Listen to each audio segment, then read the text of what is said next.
ilusión se tiene que traducir un 1 de mayo, se tiene que traducir en organización, en firmeza y en combatividad.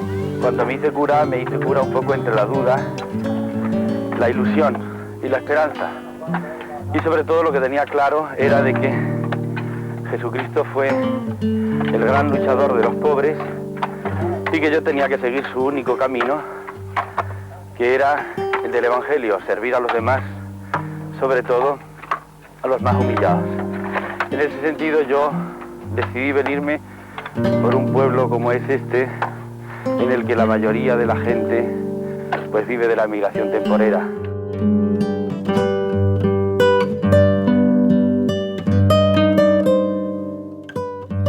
Manolo, tenía ganas de verte, iba a decir, tenía ganas de conocerte, pero hace tiempo que nos conocemos, hace unos años ya. Varios. ¿Dónde estamos? Estamos en una iglesia, sí, pero la iglesia del pueblo de Los Corrales. Y uno puede preguntarse por qué estoy yo en una iglesia o por qué estás tú en una iglesia. Tú fuiste monaguillo de este lugar. Sí, yo fui monaguillo a partir del año 1967 y estuve varios años después, y en ese periodo pues vino un cura, sí. Después del primero vino un cura que era bastante conservador y era totalmente lo contrario de lo que íbamos a conocer después. Ajá. Hasta que el cura Diamantino García llegó en el año 69, el 10 de agosto del 69, sí. Que precisamente me cogió aquí por ser monaguillo, y a partir de ahí pues empezó ya una experiencia totalmente distinta, inolvidable. O sea, bueno, 6-7, del 67 al 68 tú estabas con un cura al uso, digamos. Sí, sí, sí. ¿Y del 69 para adelante, cuánto tiempo? Pues estaría un año más, con lo que desde la llegada de Diamantino estaría un año más de monaguillo. Ya. Lo que pasa es que empezó a cambiar y bueno, y también los monaguillos fuimos desapareciendo porque no le encontraba tampoco sentido hasta aquí. Claro, vamos a ver, después tú te dedicaste a la política mucho después, pero el activismo prácticamente desde que eras monaguillo eras un activista, ¿o conociste el activismo a partir del año 69 cuando llega el cura Diamantino García? Yo invito a todo el mundo que rápidamente busque en internet Diamantino García, le van a salir un montón de grabaciones, le van a salir incluso algún que otro acto protocolario donde se le entrega un premio de Andalucía, nada más y nada menos. Sí. Carlos Cano le dedica una canción. Sí, maravillosa. Y después de haberlo conocido, ¿no? Cuando este cura finalmente muere, es cuando Carlos Cano le dedica la canción, además una canción alegre pero triste, en el que le recuerda toda su vitalidad y la fortuna para aquellos que le conocieron. Y cuando digo fortuna para aquellos que le conocieron, lo digo para poner a la gente en contexto, es que Diamantino, cuando llega aquí con 4 compañeros más, llega a esta zona de la Sierra Sur de Andalucía, empieza una revolución obrera. Y la revolución obrera fue, yo voy a llamar lo que es una palabra que se usa mucho, empoderar a la gente. O sea, no por haber nacido pobre, usted va a tener que seguir siéndolo, pero no solamente seguir siéndolo, sino seguir pensando como pobre. Usted ha nacido desdichado, como aquellos que dicen que el toro de Lidia nace para torearlo en la plaza, ¿no? En fin, el animal nace para vivir, no para tener ese destino tan feo y trágico. Y eso lo estoy diciendo en un lugar como la Andalucía. Y a ti te toca vivir ese episodio. Y eres casi un biógrafo en vida de Diamantino. A ver, cuando Diamantino llega, nosotros somos monaguillos, pero no sabíamos lo que nos íbamos a encontrar después, ¿no? Ni cómo iba a ir evolucionando aquello. Entonces, pues bueno, lo primero fue que con los 3 monaguillos que estábamos, pues dijo que iba a formar un equipo. La primera reunión fue precisamente en el primer banco aquí de esta iglesia. Bancos como estos, ¿no? Bancos como estos, sí, eran como estos. Y entonces, pues bueno, nos dijo que íbamos a formar un equipo y que el comienzo de cada reunión pues iba a ser una canción esa que dice: somos un equipo, un solo corazón, venimos en busca de alegría y de ilusión, un equipo que al partir un piñón, amigos de verdad.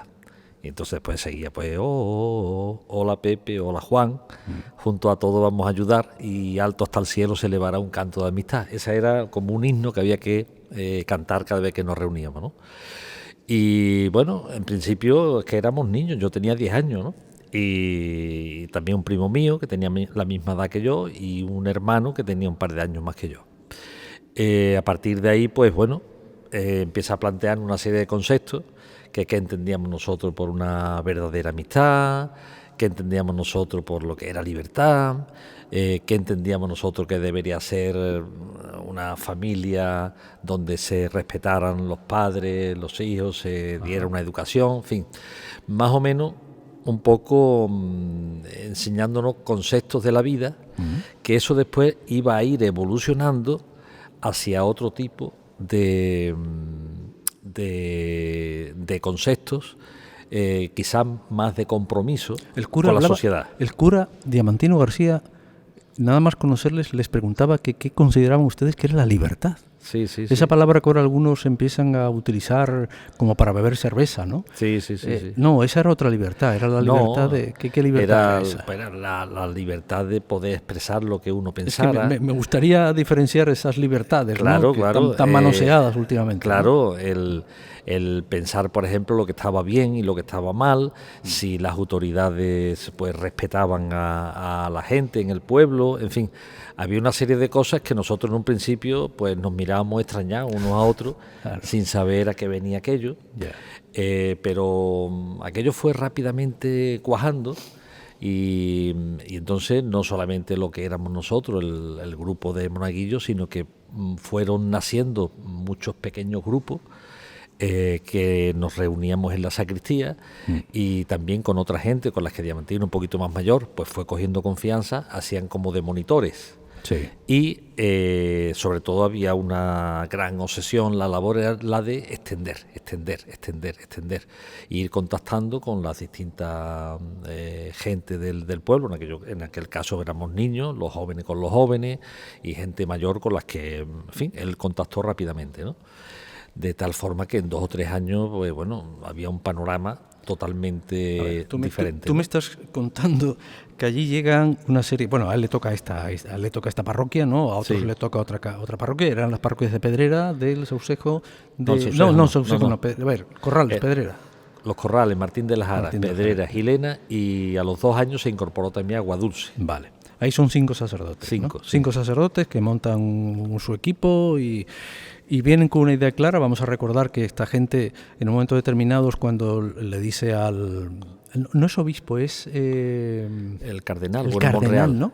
Sí. Le dicen, oye, que nos queremos ir a la Sierra Sur. Sí. Y queremos irnos de esta manera. Claro, nadie se quería venir aquí. Diamantino García Costa, Miguel Pérez y Pérez, Juan Heredia Ruiz,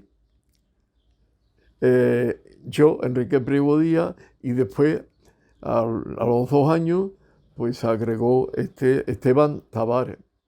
¿Ustedes creen que hay derecho a que un tío esté tirando dinero y robando un coche en esos casinos y divirtiéndose y la tierra abandonada y nosotros pasando hambre? Las 8 horas, las 10, las que sea. Estamos acostumbrados a trabajar. No, aguantaremos todo lo posible. No, Matías, no te Poquito porque ya vienen por allí.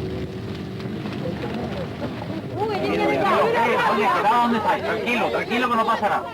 Tranquilo, quedado donde estáis. Ustedes deciden qué conocimiento tenían ustedes de la zona de la comarca como para venir aquí. O sea, ¿había un conocimiento previo? ¿Por qué vienen aquí? La realidad fue que escuchamos en una charla que nos dio el cura de la Roda de Andalucía, Antonio Riesgo, y fue el que nos animó a venirnos a esta zona, estando él incluso dispuesto a ayudarnos económicamente a la hora de establecernos por aquí, por esta parte. Porque la idea que tenemos nosotros era vivir juntos, lo más juntos posible como equipo, que ya lo formábamos en el seminario, ya formábamos equipo. Entonces queríamos seguir viviendo esta vida de equipo. Estuvimos buscando en otra parte de la campiña sevillana, pero al cura que le presentamos el proyecto no le agradó para nada y fue Antonio, el cura de la Roda, el que nos animó a venirnos a esta zona. Porque es verdad que en esta zona pues había curas que llevaban 6 años, que estaban cansados de estar aquí, algunos estaban en otros pueblos pero no estaban a gusto. Total que a la hora de presentar nuestro proyecto le vino muy bien al señor cardenal la manera de darle solución a este conflicto que podía tener de mandar, porque claro, en aquella fecha vivir 110 kilómetros o 130 kilómetros en algunos pueblos de estos era muy lejano, y entonces de alguna manera nosotros le solucionábamos la dificultad que él podía tener de mandar a un cura recién salido a tanta distancia de la capital. Es dificilísimo encontrar gente que quiera luchar toda la vida, con convicción. Pero el que viene y se acerca y se arrima y está 3 años, aprovecharlo al máximo como un limón y después tenerlo como amigo. Él era muy brillante en su oratoria. Por eso, hoy nos podemos sentir orgullosos de lo que estamos haciendo en los corrales. Y decía antes que nunca la Iglesia y este templo ha servido para cosa más santa que para pedir la libertad de uno de sus hijos. Ni incienso, ni flores, ni velas. Todo no vale nada con lo que vale la libertad. Él tenía una facilidad en la oratoria y una didáctica que era muy entendible. De tal manera que yo tengo algunas cosas en mi vida que no la he vivido, pero la he escuchado tan bien relatada que algunas veces digo, ¿eso lo viví yo o es que me lo contó Diamantino? Y eso que me ha pasado a mí, creo que le ha pasado a mucha gente, si no igual, muy parecido. Él tenía una capacidad para entusiasmar, para convencer, para que la gente le siguiera, que desde el principio era brillante en su oratoria, en su dialéctica, que creo que eso fue lo que hizo posible que a lo largo de su vida, pues tanta gente se entusiasmaran con él. Se entusiasmaron con él en lo del Sindicato Obrero del Campo, se entusiasmaron con el políticos, se entusiasmaron a la hora de montar la Asociación Pro Derechos Humanos, gente muy destacada en la sociedad de Sevilla se apuntaron y estuvieron trabajando ahí. Él tenía unos valores que los demás no lo teníamos. Bien, después de haber escuchado a Enrique, ahí mantiene el espíritu vivo de Diamantino, ¿no? Cuando habla de Diamantino, Enrique se queda en un segundo lugar y habla de la potencia de este ser humano, ¿no? Este ser humano que te decía yo antes, que tú has ayudado a que se conozca un poco más, en el resto de España no se conocía tanto, pero mira, qué curiosidad, yo en Canarias cuando conocí al cura, no lo conocí personalmente, pero conocí sus vivencias a través de ti y de otras personas del pueblo, porque quedó muy impregnado, al menos en una parte de la sociedad, no del tejido, activistas sindicales de Canarias, políticos de la izquierda sí conocían al cura Diamantino. Había sido un referente. Me llamó la atención. Y mientras nosotros ocupábamos la finca, en la capilla privada, pues estaba recibiendo la primera comunión con todos los honores la hija del encargado. La Guardia Civil, que había sido llamada por el encargado y por el dueño de la finca para que nos troteara, nos detuviera, nos expulsara de la ocupación, pues decía, viendo que en la capilla estaba otro cura diciéndole misa y repartiendo las hostias a los señoritos y a sus familiares, decía, bueno, ¿qué cura tiene razón? ¿El que está con los jornaleros ocupando la finca o el que está repartiendo las hostias en la capilla privada a los señoritos y sus allegados? Realmente esta tragedia de pertenecer a un gremio en el que el clero, pues mayoritariamente no están ni por la ocupación de fincas, ni tampoco por luchar por los derechos del pobre y del desvalido. Y personajes como este, que ya fallecieron hace 30 años, tengo la sensación, igual que nos contaba Enrique, que son muy necesarios ahora, en el tiempo actual, en el tiempo en el que el bulo, la verdad se convierte en una mentira, porque es más importante el sesgo, es más importante creer en algo que no es verdad, porque yo creo firmemente en esa mentira y entonces esa mentira la tengo que convertir en verdad. Era todo lo contrario a lo que escuchábamos en aquel momento, lo que escuchabas tú. Porque por eso voy al principio de la conversación, cuando el cura te hablaba de esa libertad, de la libertad de verdad, ¿no? O sea, tu libertad sindical, tu libertad como ser humano, tu libertad a mostrarte como eres, tu libertad a decidir qué camino quieres coger y que no lo otro lo cojan por ti, ¿no? ¿La figura de Diamantino hoy encajaría o sería un perseguido? Bueno, las circunstancias son muy diferentes. Las circunstancias en las que llega Diamantino, precisamente estamos en los años finales de la dictadura, en el que se respira en el ambiente pues unas ganas de cambio.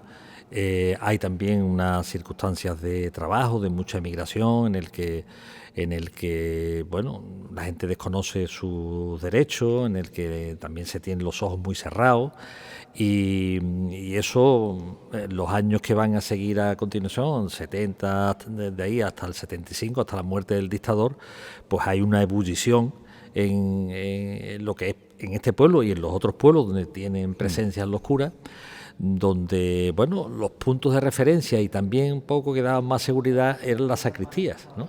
En el caso de esta iglesia, la sacristía se convierte en centros de alfabetizaciones, se convierten en lugares donde se hacen reuniones, teatro, se escuchan discos medio prohibidos entonces, incluso se dan cursillos, ¿no? Aquí se dio un cursillo sobre marxismo. O sea, imagínate lo que era un cursillo sobre la sacristía de la iglesia, y también un cursillo sobre qué estaba ocurriendo en Chile, el proceso hacia el socialismo con Salvador Allende allí. Eso fue en la Semana Santa del año 73, curiosamente varios meses antes del golpe. Entonces aquí se dan esos cursillos ya a gente así un poquito ya más mayor, me estoy refiriendo a gente con 15, 16, 17, 18 años, ¿no? Luego, pues bueno, todo ese ambiente de mucho paro, emigración, favorece el que también pues la gente desarrolle unos valores que actualmente, con el individualismo, la gente en sus casas, con los teléfonos, con los niños con las PlayStation, pues no se da esa circunstancia, ¿no? Y luego había una cosa que el que era trabajador, aunque no hubiese ido a la escuela, se sentía que era de la clase trabajadora, ¿no? No ocurre como hoy, que a lo mejor un simple trabajador, todas sus aspiraciones es aburguesarse lo más rápidamente posible y ganar el mayor dinero posible y sacar un coche para presumir. Sí. Entonces hay unas aspiraciones ahora que no eran las que había entonces. Entonces tú aspirabas, bueno, pues a vivir dignamente, a tener un salario, a tener una casa, a tener una vivienda, a tener unos derechos que te respetaran. Entonces esa conciencia de trabajador, en cierto modo, no es la que existe hoy, ¿no? Pero porque a esa gente de ahora le hace falta campo. Cuando digo campo no necesariamente que sea un asalariado, o quiero decir un obrero que se iba a Francia a coger, a Navarra a coger, que aquí hubo mucho que se iba a Navarra a coger espárragos, se iba a Francia a vendimiar, ¿no? Claro. Tú fuiste uno de esos también, porque tú has sido un ser polivalente, ¿no? Yo hice varias campañas en Francia multifuncional, también, y en Navarra también, y en los hoteles, en fin. Yo probé todo eso, claro. Claro. Quizá que no digo que, claro, porque no habrá mano de obra para que todo el mundo vaya a vendimiar, ni todo el mundo sea aceitunero, ni todo el mundo sea esparraguero, ¿no? Pero cuando digo es el valor ese de la clase obrera, ¿no? El sentimiento de clase que hablabas tú ahora mismo, ¿no? Yo estoy pensando mucho, intento reflexionar mucho sobre qué nos lleva a que a esta gente obrera abrace ideas políticas que van en contra de sus principios, ¿no? Que van en contra de sus principios, pero van directamente a sus intestinos. Y van directamente a sus intestinos a través de una cabeza simple que no piensa, no tiene sentido crítico. No hay que ser un filósofo para tener sentido crítico, y sentido crítico, lo he dicho muchas veces en este programa, no es criticar per se. El sentido crítico es tener la capacidad de discernir, ¿no? De decir, a ver qué moto me están vendiendo ahora, ¿no? A ver si me conviene esta moto a mí, a los míos, a ver si me conviene esta moto. Entonces es como que nadan tengo la sensación de que nadan en una nata, se tragan cualquier cosa que les trae, y sobre todo se tragan, yo no sé si es que van directamente a su mitocondria cerval, que es esa de que nos defendemos de un león cuando viene, ¿no? Y nos dicen que el león es un tipo que es igual que nosotros, que es igual de pobre que nosotros, o socialmente tiene una escala social como nosotros, pero que ha venido aquí a buscar trabajo. No ha venido a hacer daño, sino a buscar trabajo, ¿no? Y entonces rápidamente le convencen que es el enemigo de todos sus problemas. Ya. ¿No? Pero claro, solamente convencen a una clase, no a toda. Porque hay todavía una España, como hay todavía una sociedad, insisto que esto es un pensamiento, que esa moto no la compra, ¿sabes? Que esa moto, que no se sube a ese barco. Pero hay una buena parte que sí se sube a ese barco. Sí, y esa sí. buena parte vota en contra de sus principios, vota en contra de mis principios y nos puede llevar directamente al carajo. Ya. Hombre, verá, que pasaba menos antes, ¿qué pasa ahora? ¿Qué pasa ahora? Porque parece que ese cordón de Ariadna que nos unía a toda esa gente que luchó por el progreso se ha roto.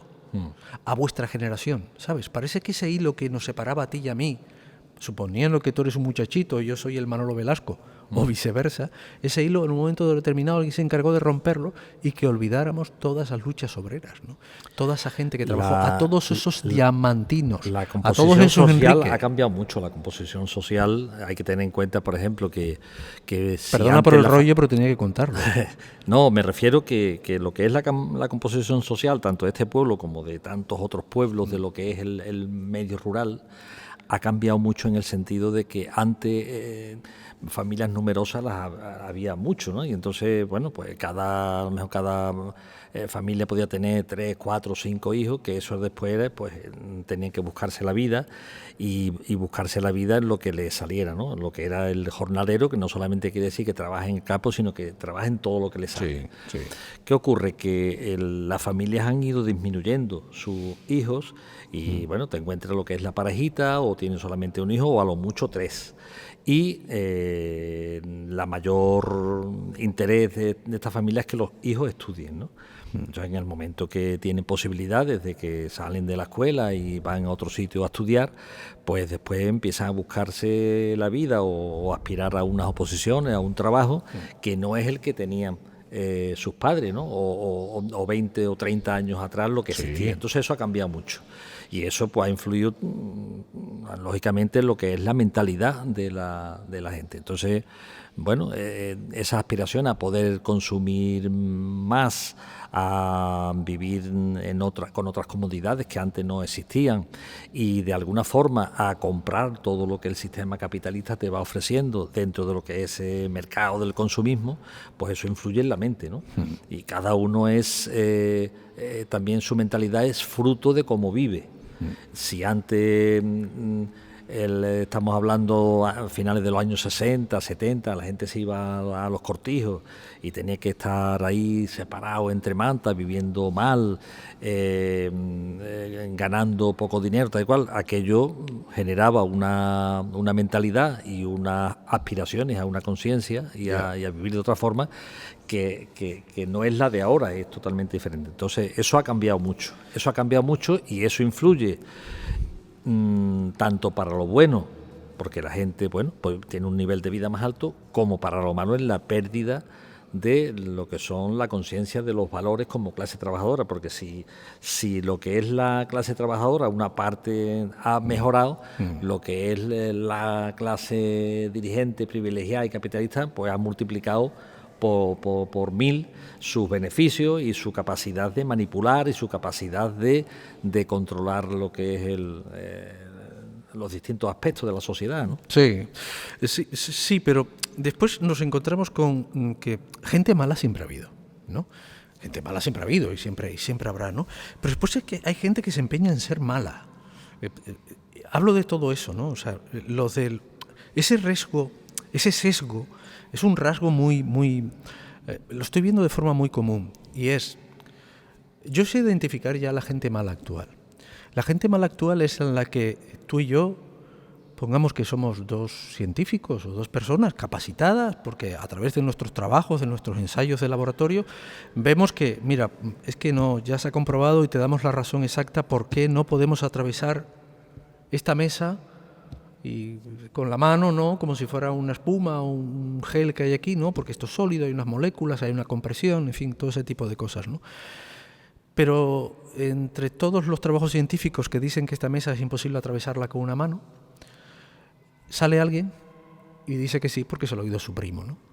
Pero hay alguien que cree en ese sí porque se lo ha dicho su primo, ¿no? Yo digo este ejemplo de la mesa tonto para no meterme con otros ejemplos, ¿no? Que son muy comunes. la decisión de esa persona o la creencia de esa persona puede estar afectando a muchas otras personas, a ti y a mí, etc. Por más que tú intentes explicarle con datos fehacientes, con hechos objetivos, que eso es imposible, que no pasa, incluso comprobándolo él mismo, se queda con esa idea. Da igual a quién perjudique, se queda con esa idea. Y una persona que tiene sobre la mesa todos los datos, pero se sigue quedando con el dato que más no solamente le perjudica a él, sino perjudica a la sociedad, es una persona mala. No quiere cambiar sus ideas, no quiere evolucionar, me da igual. Y lo que está pasando ahora mismo, por eso me parece muy interesante haber venido aquí a hablar de un cura, a hablar de Diamantino, es que, mira, a mí me da igual si yo voto a la extrema derecha. Con que la extrema derecha fastidie a Manolo, que me cae mal, ya para mí es suficiente. Eso es un sesgo. O sea, es una cosa que también he pensado y sigo pensando mucho. Eso es un sesgo, esto es una mala persona. Date cuenta que eres una mierda de persona. O sea, directamente te lo digo así. O sea, si tú actúas de esa forma, estás calificado como una mala persona. Porque lo que te interesa es fastidiar al otro. Da igual lo que te fastidien a ti, pero lo importante es fastidiar al otro. Y me niego a pensar que haya tantas cientos de miles de personas que hagan eso. Y posiblemente sea por la pérdida de valores. Posiblemente sea porque se creen que están en la clase alta y no son sino clase media. Y no saben que para comprarse un BMW cobrando 1.300 euros, tú y yo estamos pagando impuestos.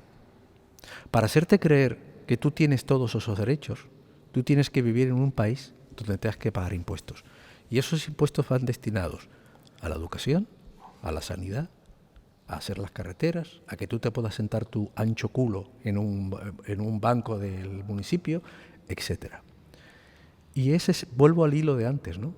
Alguien cortó ese hilo y ha convencido a la sociedad de que hay que dividirla para que unos muy poquitos ganen. Y yo me niego. Por eso quiero resucitar la imagen de Diamantino, de Enrique, de ti, de Manolo Velasco, de toda esa gente. Porque, perdona, ya termino otra de mis peroratas, porque igual me está inspirando este templo, ¿sabes? Porque es muy fácil empezar a odiar en este podcast. Yo si empiezo a odiar, seguro tengo un chorro de odiadores que me van a seguir, pero me niego a ser mala persona. Ya. No. Hombre, es un poco repetir lo de antes en cuanto que las circunstancias que se van dando en cada momento, pues van también generando el tipo de personas que habita, ¿no?, en esta sociedad. Y es verdad que, por ejemplo, y eso es algo que repiten también la gente cuando dice, desde la pandemia para acá, que parecía que eso iba a empujar a la gente a ser mejores, más solidarios, sí. Ha ocurrido todo lo contrario. La gente es más egoísta, la gente es más individualista, es más consumista, parece que aspiran a vivir y a disfrutar lo máximo posible en el menor tiempo posible. Pero fíjate que yo sigo pensando que sería injusto decir la gente, unas personas bueno, que hacen mucho ruido. Es verdad, fíjate que después de todo lo que te he dicho, que ha sonado a pesimismo, en cambio ahora hablo de optimismo. Creo que son unas gentes que hacen mucho ruido, porque después en nuestra naturaleza está ser solidario.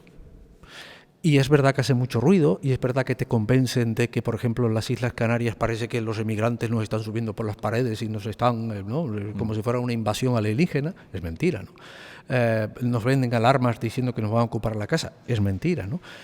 Pero en cambio, fíjate que son menos los que compran alarmas que los que más. Entonces, todavía yo creo un poquito en la clase humana que está inoculada por el virus de gente como Diamantino, ¿no?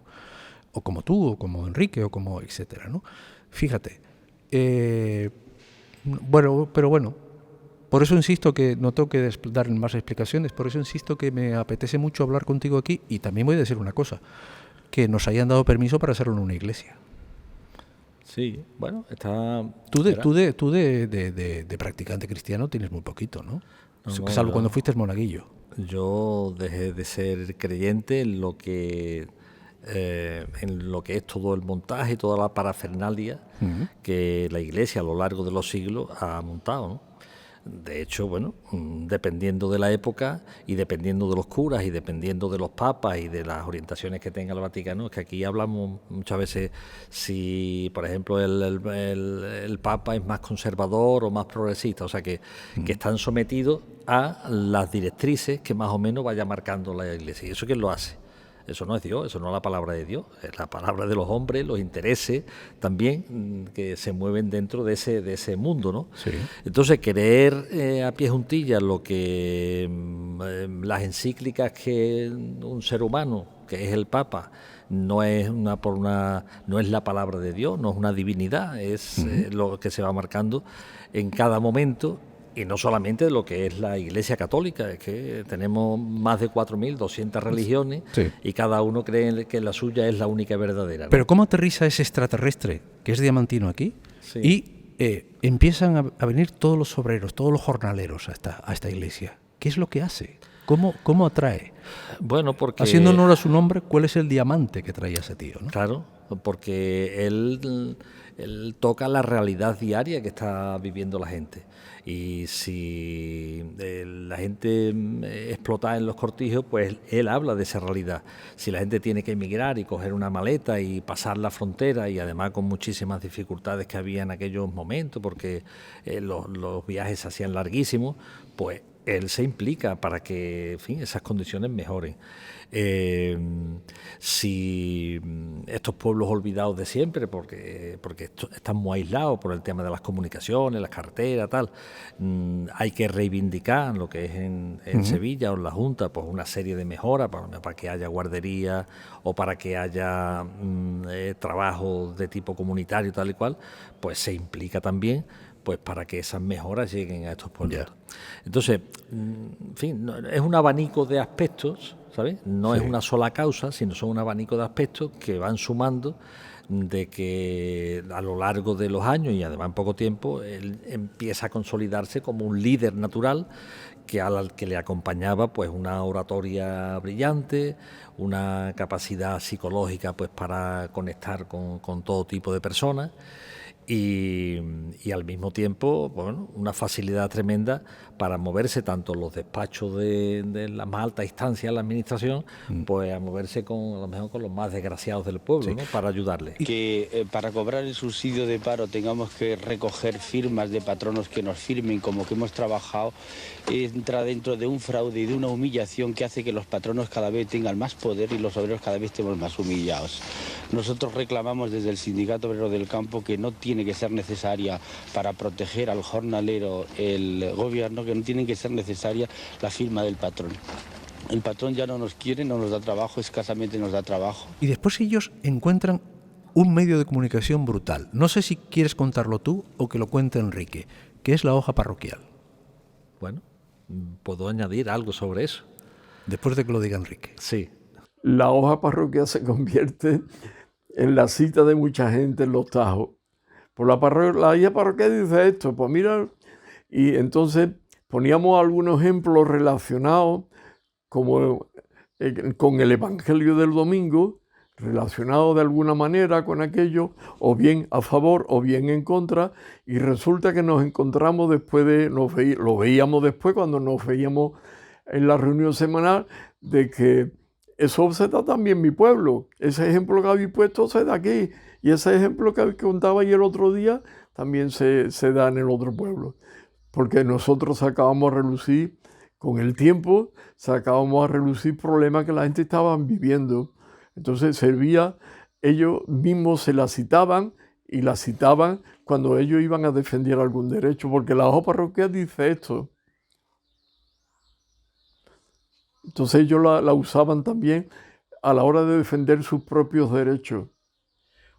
Ya sabe que, bueno, ya sabe, si no lo sabe yo te lo digo, fue muy controlada por el franquismo, de tal manera que tuvimos que retirar algunas.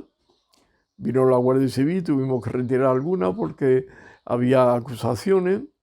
Y una cosa que empezamos nosotros a difundir a ejemplo de la que hacían en la diócesis de Sevilla, pero claro, las cosas, los temas que se trataban eran más bien en relación con los problemas que estaban viviendo la gente de nuestro pueblo. Bueno, aquí llegaban las hojas parroquiales que mandaban desde el arzobispado. Y entonces en la primera etapa esa de Monaguillo, nosotros íbamos, que se vendía además la hoja parroquial, y los sitios a los que había que llegar era a los tenderos, que estaban más o menos, a los maestros, al médico, al cuartel de la Guardia Civil, y gente que, en fin, que más o menos compraba, que ni la leían ni nada, pero era un poco el compromiso. Entonces ellos nos quitaron, que además eso lo agradecimos mucho, la obligación de ir vendiendo esas hojas parroquiales por esos sitios concretos. Ah, pero se vendían. Se vendían, sí, se vendían a 2 reales.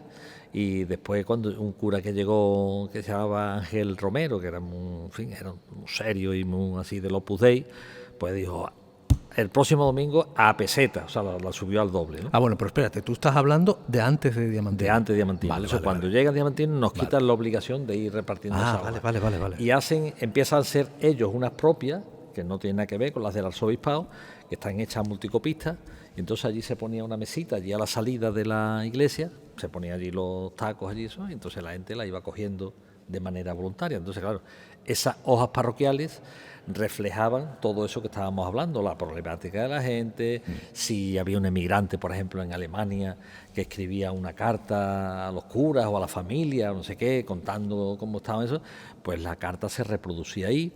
Si había alguien que se quejaba con un problema que había tenido con el ayuntamiento, tal y cual, la carta se reflejaba en esas hojas parroquiales y, bueno, era de alguna forma reflejaban lo que ellos entendían como las prácticas del Evangelio en lo que es la realidad diaria de la gente en el pueblo, ¿no? Y ahí se ponían las bases que la gente tenía que cobrar en los salarios, ahí se denunciaban pues los abusos y la explotación, en fin, era algo que la gente lo vivía en carne propia. Y esa función la cumplió la hoja parroquial. Antes de que lleguen estos sacerdotes a esta zona de Sevilla, a esta Sierra Sur de Sevilla, ¿cuál era el estado de ánimo del jornalero? O sea, el jornalero sabía que había nacido, como dijimos al principio, para ser toreado y ya está. Y esa era su condición. Y ¿cuándo empieza a conocer de que no es así? De que tiene derechos. Bueno, de que es una personita. En realidad hay muy poca conciencia de eso. La gente tiene los ojos muy cerrados y parece que entiende que eso tiene que ser así y que tienen que ir al ayuntamiento, a lo mejor donde hay una serie de funcionarios y que están acostumbrados a que dejen además la propina por arreglarle el papel, o que la Guardia Civil, pues bueno, es quien manda y tienen el mando todo el asunto, entonces es el miedo ese. Sí. O sea que yo soy jornalero y tengo que comportarme como jornalero y se acabó. Pero no hay una conciencia. Y de ahí no. Vale. Aquí, a pesar de que, bueno, en etapas anteriores durante la República, pues hubo una generación que parece que era muy de izquierda y de hecho hubo mucha represión, pero después lo que es la época de los años 50, 60, esto es de tierra calma, aquí no hay quien diga nada, mientras sí en otros pueblos, por ejemplo de la Vega del Guadalquivir, empiezan a haber organizaciones, sobre todo alrededor del Partido Comunista, hay grupos, hay celos que se reúnen, que se mueven tal y cual. En estos pueblos de secano hay muy poca movida. Prácticamente lo que es las semillas, lo que es la semilla y el resurgir de la conciencia viene a través de la actividad que desarrollan los curas con su llegada. Y además eso no fue de la noche a la mañana. Ahí pasaron varios años, más o menos, sin ellos mostrar desde el primer día cuáles eran sus intenciones de organizar los pueblos. Pero cuando ellos empiezan a ver, lo iba a decir, pero bueno, cuando ellos empiezan ya a prosperar, digamos, ya su mensaje y tal, ¿habrá algún servicio de inteligencia, algún guardia civil que se haya colado por aquí, alguien que venga a vigilar? Claro, lógicamente. ¿Eso cómo se hacía?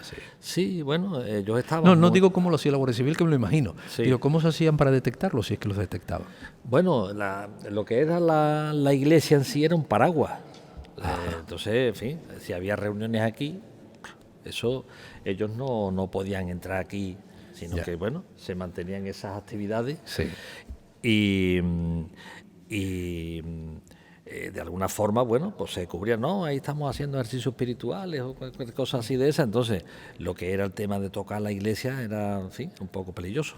Pero sí ocurrió, por ejemplo, que en varias ocasiones, ya a mediados de los años 70, porque el primer encierro que se produjo aquí en esta propia iglesia fue a las 2 semanas de morir Franco.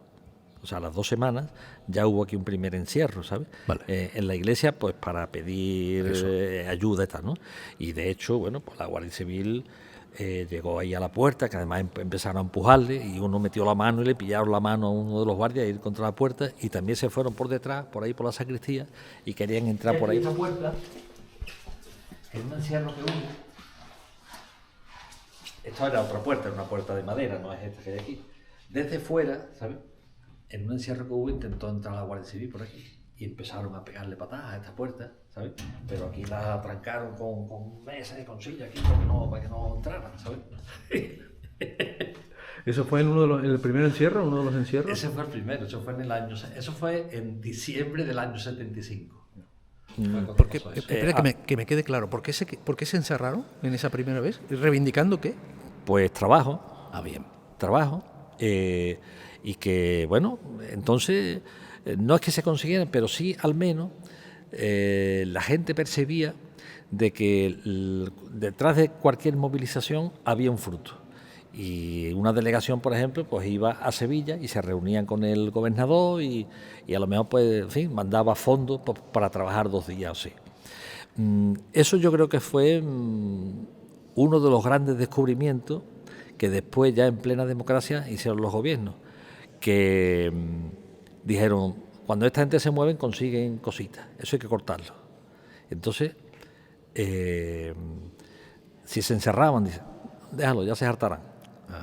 Y para que la gente volviera con las manos vacías, ¿no? Yeah. Entonces había que hacer una movilización muy fuerte, efectivamente, pues para que hubiese un resultado, ¿no? Y eso quien lo puso en marcha fue precisamente el PSOE aquí. Cuando había una marcha, una movilización fuerte y tal y cual, ellos esperaban que calmara, o sea, que las cosas volvieran a su cauce. A base de cansancio. A base de cansancio, sí. Yeah. Eso lo descubrieron ellos.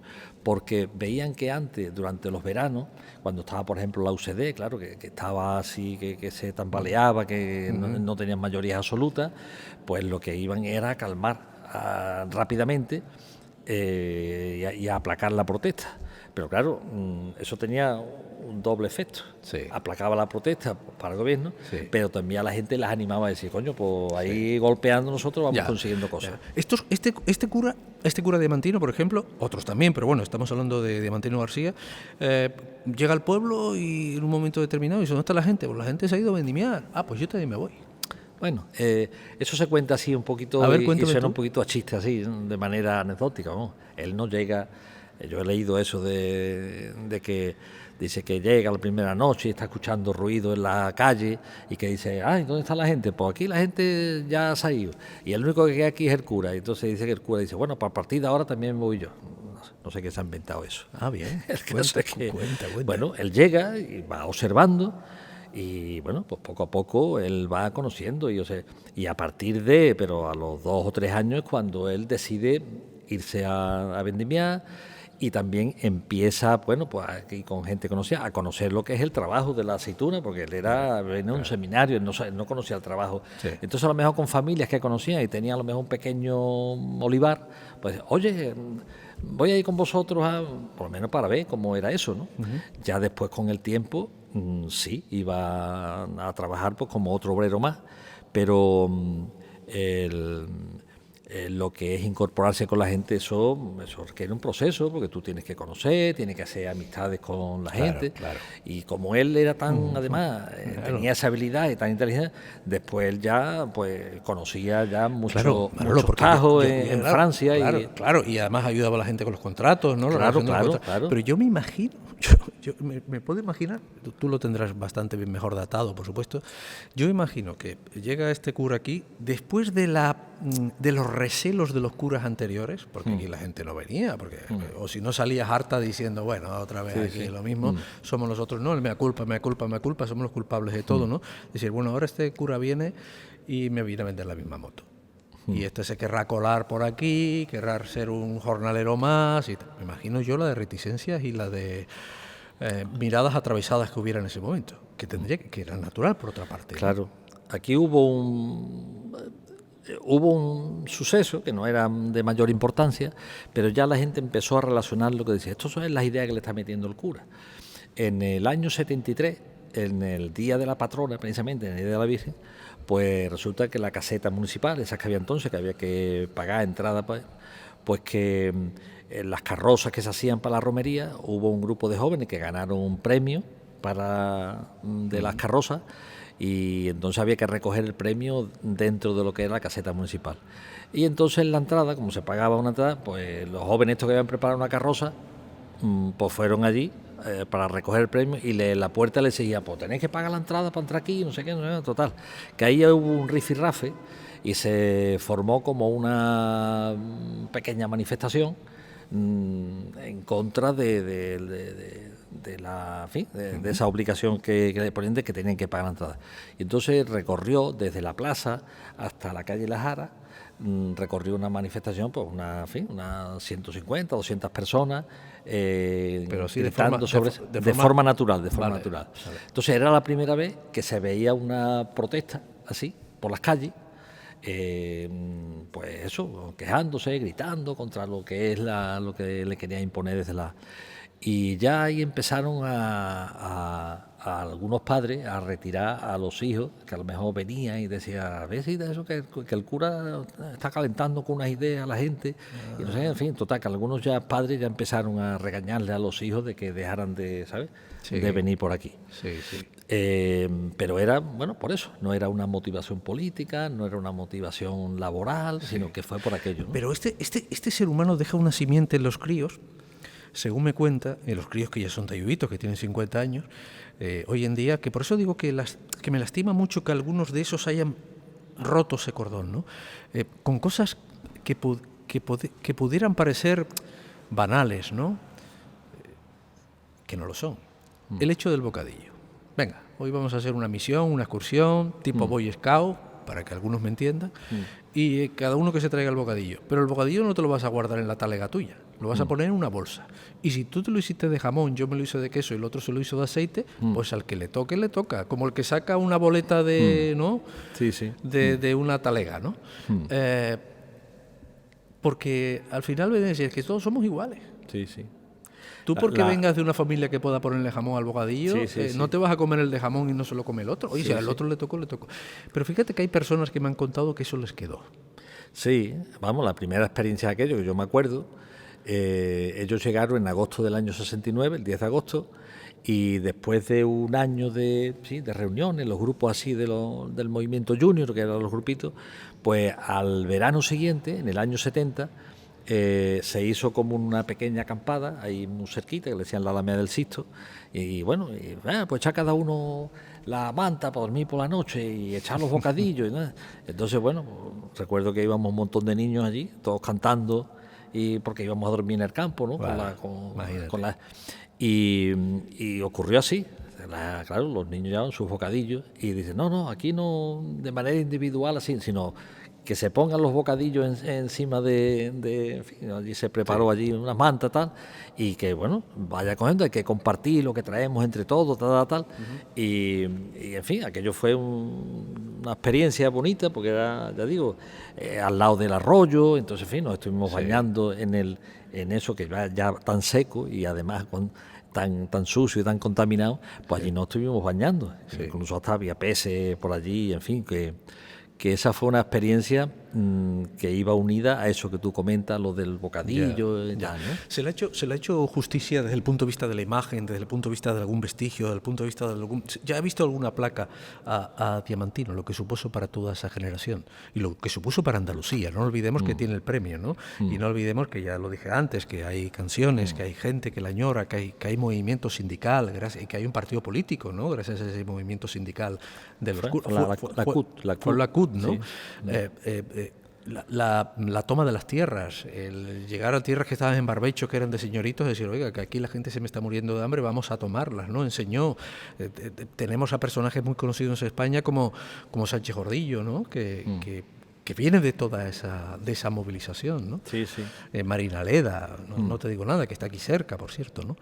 Pero estamos aquí porque esta fue la iglesia de la iglesia donde nació todo, donde estuvo la simiente, donde estuvo la génesis, nunca mejor dicho, ¿no? Pero ¿tú crees que se le ha hecho, este municipio le debe cosas a Diamantino? Hombre, ¿Le debe más cosas? Aquí es difícil encontrar familias que él no le hiciera algún tipo de favor, algún tipo de arreglo de papeles, de conseguirle, en fin, cosas, incluso personalmente de que él le ayudara. En fin, cada día te enteras te cuentan así de manera anecdótica, por eso fuimos en busca de Diamantino y él cogió su coche y nos llevó, en fin. Montones de... Luego él estuvo también en Francia con muchas familias, él recorría los distintos tajos en los que estaba la gente cuando por la tarde, yo qué sé, le dejaban un coche, como él conocía también allí curas allí en Francia y tal, y iba visitando a la gente, en fin, él ese contacto lo tenía, ¿no? Y en quienes lo conocieron y se relacionaron con él, la mayoría, pues siempre no es el 100%. Claro. En la mayoría reconocen que fue una figura especial, diferente, y que, bueno, pues fue una suerte que cayera en este pueblo el contar con un personaje que marcó un antes y un después, ¿no? de su llegada aquí. En cuanto a los reconocimientos, él no era tampoco muy partidario de, no sé, e incluso como dejó eso también bastante claro, él tampoco no quería. Cuando murió... Hombre, yo me imagino que su perfil no era para pedir una estatua, ¿no? Ya, ¿no? Pero después de 30 años fallecido, igual me estoy metiendo en problemas. Sí, pero bueno, es que tú lo has dicho, ¿no? Hace 30 años que murió, y quienes empezaban a tener un poco conciencia de esto tienen que tener 40 años ahora, ¿no? Ya. Entonces, bueno, hay mucha gente que ha desaparecido, y luego la gente así más joven y tal y cual, bueno, pues saben que se llama la Plaza Diamantino García, ven la placa, pero yo creo que ha faltado y falta una transmisión oral de padre a hijo y dentro de la familia de conservar la memoria de alguien que fue tan importante para este pueblo. Hay que tener en cuenta que se quitó la placa de Plaza España para poner el nombre de Diamantino, ¿no? Y entonces en muchos centros y en muchas calles de toda Andalucía, pues hay un montón de calles que llevan su nombre. Luego, bueno, lo del reconocimiento de la medalla, tal y cual, pero fue más bien una cosa impulsada por los movimientos sociales, que incluso hubo propuestas de nombrarlo defensor del pueblo andaluz. En fin, él llegó a ser reconocido en aquella época pues por mucha gente, ¿no? Por mucha gente. Está usted me encantaría ver un día, está usted entrando al pueblo en el que fue sacerdote Diamantino García y cambió la mentalidad de toda esta gente. Sí, pero todo eso cuesta sí, mantenerlo, transmitirlo y cada año que pasa. Pero somos capaces de mandar un hombre a la luna, de irnos es muy fácil. Sí. Bueno, vamos a ver, yo estoy diciendo esto para meterme en problemas, que sabes que me gusta meterme en problemas, ¿no? Pero mira, igual cositas como estas que estamos haciendo quedan, ¿no? Sí. Si nadie le da el botón de borrar, quedarán. Claro, ¿no? Sí, vamos, que el tema de la memoria es fundamental. ¿A ti te quedan cosas por hacer con el tema de Diamantino? ¿Tienes algo pendiente? Pues, hombre, poniéndome podría, ¿sabes? Pero más como una memoria personal particular de lo que yo conocí, viví o como yo interpreté, y eso siempre se puede hacer, ¿no? A niveles de investigar cuál fue su papel y tal, eso más o menos está también un poco hecho. Tú mitómano no eres, ¿no? No. Tú eres como yo, que me imagino a todo el mundo en el baño leyendo el periódico. Claro. Entonces se me va la mitomanía. Y además la memoria es muy frágil y la memoria es muy corta dentro de las propias generaciones, ¿sí?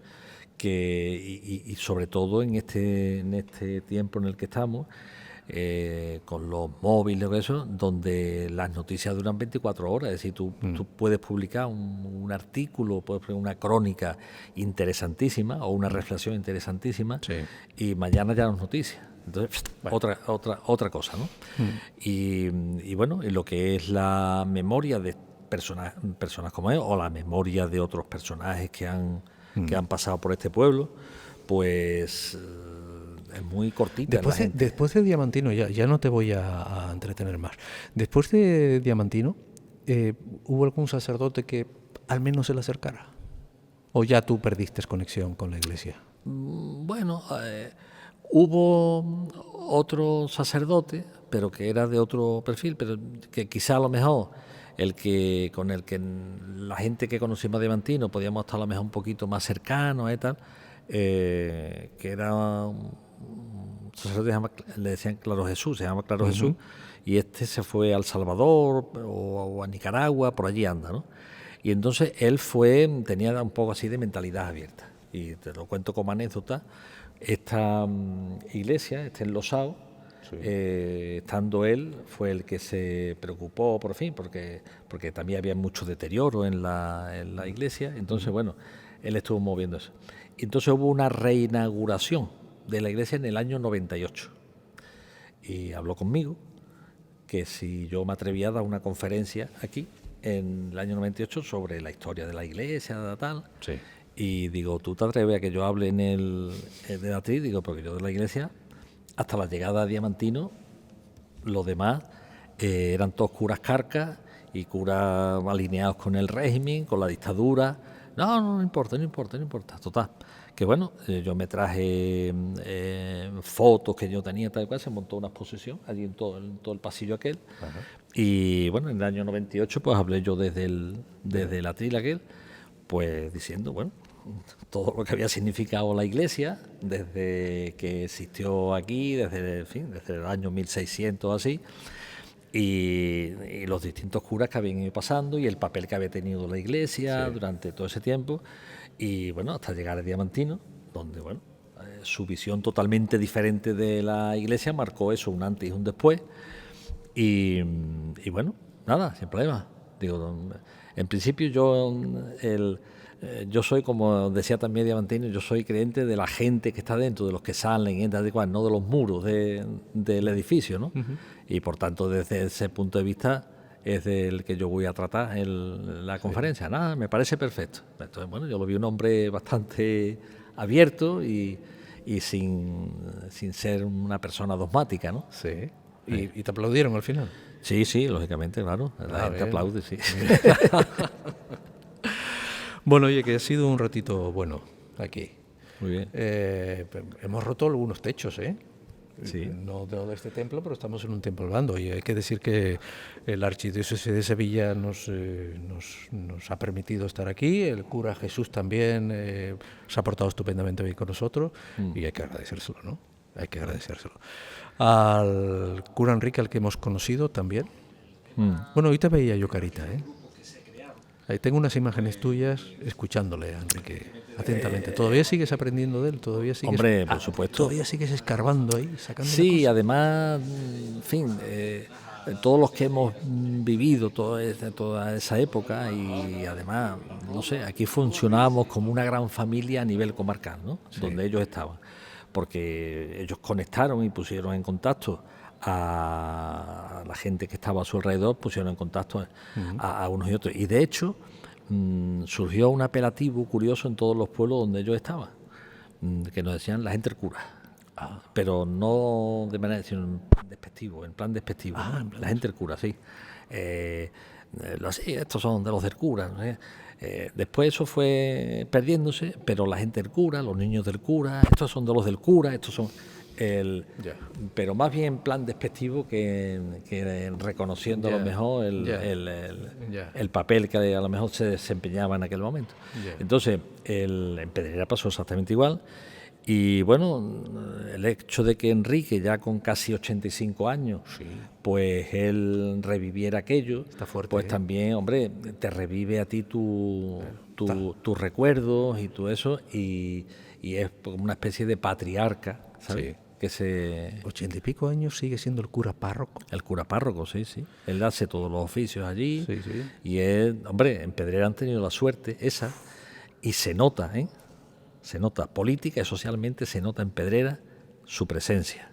Aquí desde que Diamantino desapareció, también se nota su ausencia. Manolo Velasco, gracias. Bueno, ha sido un placer. Lo mismo digo, gracias a vosotros. Si sigo preguntándote, nos da mañana. Que no me importaría, ¿eh? Bueno, no me importaría. Yo le debo mucho, le tengo mucho cariño a los corrales. No voy a decir por qué, pero le tengo mucho cariño a los corrales. Bueno. Un abrazo. Vénganse para estos pueblos blancos. Bueno. Pues un cotidiano más. Bueno. Yo, que quizás, bueno, Miguel era el mayor, Miguel, el que estuvo en Martín de la Jara, él era el mayor, y después era yo el que venía, los demás tenían 26, 25, yo era el que tenía ya 29. ¿Y qué edad cansa usted ahora? ¿Qué edad tiene usted ahora? Voy a cumplir 85 dentro de unos días. Y estoy aquí. Tengo ahora otras razones para estar hasta que el cuerpo aguante, pero tengo edad de estar jubilado. ¿Qué razones tiene para aguantar? La ayuda a algunas personas.